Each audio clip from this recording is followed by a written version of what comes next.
La majestad divina, la mortandad y los milagros, una aproximación ético-histórica y racional a la acción de Dios en el Antiguo Testamento. Introducción. A lo largo de la Biblia se presenta a Dios como soberano o absoluto sobre la creación. No obstante, la forma en que esta soberanía se manifiesta ha generado grandes debates teológicos y filosóficos, especialmente cuando se contrasta la imagen del Dios que realiza actos de juicio en el Antiguo Testamento con el Cristo que sana, perdona y redime en el Nuevo Testamento. Un caso paradigmático es el relato de 2 Samuel 24, donde se nos cuenta que Dios provocó que David realizara un censo, lo cual fue considerado pecado, y como consecuencia, el Señor envió una mortandad que cobró la vida de 70,000 israelitas. ¿Por qué Dios impone su majestad mediante la muerte masiva y no mediante milagros como lo hizo Jesucristo? ¿Es esto un conflicto entre justicia y misericordia? ¿Cómo se entiende este comportamiento desde la ética, la razón y la ciencia? Este ensayo pretende explorar estas cuestiones. 1. El relato de 2 Samuel 24, contexto bíblico. En 2 Samuel 24:1 leemos: volvió a encenderse la ira de Jehová contra Israel, e incitó a David contra ellos, a que dijese: haz un censo de Israel y de Judá. Este texto establece que el enojo de Dios ya estaba encendido contra Israel. El censo ordenado por David, aunque aparentemente administrativo, fue interpretado como un acto de orgullo, confianza en la fuerza militar humana y una falta de dependencia en Dios. Después de realizado el censo, David reconoce su error, y después que David hubo censado al pueblo, le pesó en su corazón, y dijo David a Jehová: yo he pecado gravemente por haber hecho esto. 2 Samuel 24:10, Dios da a David 3 opciones de castigo: 7 años de hambre, huir durante 3 meses de sus enemigos, o 3 días de peste. David elige caer en manos de Dios antes que en las manos de los hombres, lo que resulta en la muerte de 70,000 personas. 2. La majestad de Dios y la justicia retributiva. En el Antiguo Testamento, la majestad de Dios muchas veces se manifiesta por medio de juicios severos. En estos actos hay una afirmación teológica: Dios es santo y no tolera el pecado sin consecuencias. En un mundo donde la idolatría, la injusticia y la desobediencia eran constantes, los juicios divinos eran demostraciones pedagógicas de su santidad.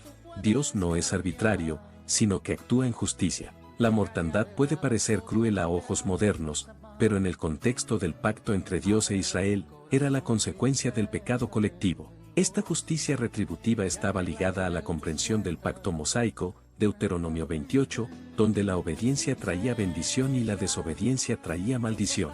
3. El contraste con Jesús y la ética de la gracia. Jesús, como Hijo de Dios, vino a cumplir la ley y ofrecer una nueva revelación del carácter divino. Su ministerio estuvo marcado por milagros, compasión, perdón y restauración. Esto no significa que Jesús contradice al Dios del Antiguo Testamento, sino que revela un aspecto más profundo: la gracia. La ética de Jesús, como se observa en el Sermón del Monte, Mateo 5:7, promueve el amor a los enemigos, la no violencia, la humildad y el perdón. La justicia sigue presente, pero no se ejecuta en forma retributiva inmediata, sino que se posterga para el juicio final. La gracia no elimina la justicia, pero la suspende temporalmente para ofrecer redención. En este sentido, Jesús no niega la majestad divina, sino que la reinterpreta desde el amor que se entrega. 4. La razón y el problema del mal. Desde la perspectiva racional, la mortandad impuesta por Dios plantea el problema del mal: ¿cómo puede un Dios bueno permitir o causar sufrimiento? La Teodicea, justificación racional de Dios ante el mal, ha abordado esto desde Agustín hasta Plantinge. Una explicación es que el mal puede tener un propósito superior. En el caso del censo, el juicio divino no solo castiga, sino que también purifica y restaura. La decisión de David y sus consecuencias muestran a un pueblo que debe depender de Dios, no de sus fuerzas militares. También se destaca que, a pesar de la muerte, Dios detiene al ángel destructor antes de destruir Jerusalén, lo cual demuestra misericordia. 5. Perspectiva histórica: reyes y dioses del cercano oriente. Históricamente, el entorno del antiguo Israel estaba lleno de dioses que se manifestaban a través de la guerra, la peste o fenómenos naturales. El Yahvé del Antiguo Testamento se revela como un Dios distinto: él habla, hace pactos, da leyes morales, y castiga con justicia, no por capricho. Los censos, en muchas culturas antiguas, eran instrumentos de control político y de afirmación del poder humano. En este contexto, el censo de David pudo haber sido visto como una traición a la soberanía divina. Por eso, el castigo no era simplemente una respuesta emocional de Dios, sino una restauración del orden teológico del pacto. 6. La ciencia y la explicación natural del castigo. Desde la ciencia, especialmente desde la epidemiología, sabemos que las pestes y enfermedades tienen causas naturales. Algunos eruditos bíblicos modernos sugieren que Dios usó eventos naturales como instrumentos de juicio. Por ejemplo, si tras el censo hubo movilización masiva, podría haberse generado una rápida propagación de una enfermedad contagiosa, como una peste. En este caso, la acción divina se entendería como providencia que opera a través de leyes naturales. La ciencia no niega lo espiritual, pero provee una estructura racional para entender cómo los castigos pudieron haberse materializado en el mundo físico. 7. Ética teológica. ¿Es justo castigar a muchos por el pecado de uno? Un gran dilema ético es la colectividad del castigo. ¿Por qué murieron 70.000 cuando el pecado fue de David?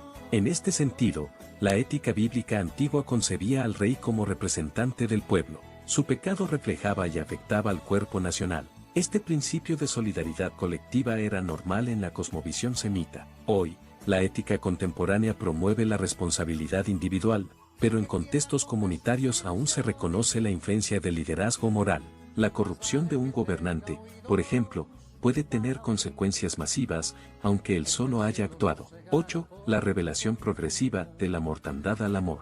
Dios se ha revelado progresivamente. En Hebreos 1:12 dice, Dios, habiendo hablado muchas veces y de muchas maneras en otro tiempo a los padres por los profetas, en estos postreros días nos ha hablado por el Hijo. Esto sugiere que las acciones del Antiguo Testamento no deben ser evaluadas aisladas del proceso revelador completo. En Cristo se cumple y perfecciona el conocimiento de Dios. Si en el pasado Dios impuso su majestad por medio del juicio, ahora la impone por medio de la cruz, el castigo lo asume él mismo en lugar del pueblo. 9. Aplicación contemporánea, majestad sin violencia. En un mundo cada vez más sensible a los derechos humanos, la violencia sagrada resulta chocante. Sin embargo, la Biblia no prescribe la mortandad como regla de vida, sino que la presenta como advertencia histórica. La cruz de Cristo convierte el símbolo de castigo en un símbolo de redención. Hoy, Dios sigue mostrando su majestad, pero no por medio de plagas, sino por medio de transformaciones espirituales, sanidades y justicia social impulsada por el Evangelio.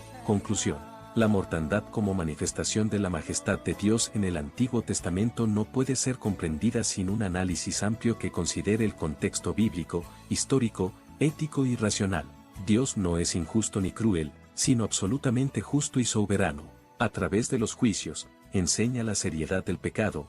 A través de Cristo, revela la profundidad de su misericordia. Jesús no niega la majestad de Dios, la encarna en forma perfecta. Si antes la majestad era impuesta por temor, ahora se recibe por amor. Este cambio no anula el pasado, sino que lo ilumina. Desde la ciencia, podemos entender cómo Dios puede usar medios naturales para ejecutar sus propósitos. Desde la ética, reconocemos el peso del liderazgo y la responsabilidad colectiva. Desde la fe, afirmamos que todo lo que Dios hace es bueno, aunque no siempre lo comprendamos. La mortandad en tiempos antiguos fue una lección de justicia. Los milagros en tiempos de Jesús fueron una lección de gracia. Ambas cosas son necesarias para comprender la plenitud del carácter divino. En última instancia, la majestad de Dios no se limita a lo que hace, sino a quien es santo, justo y amoroso.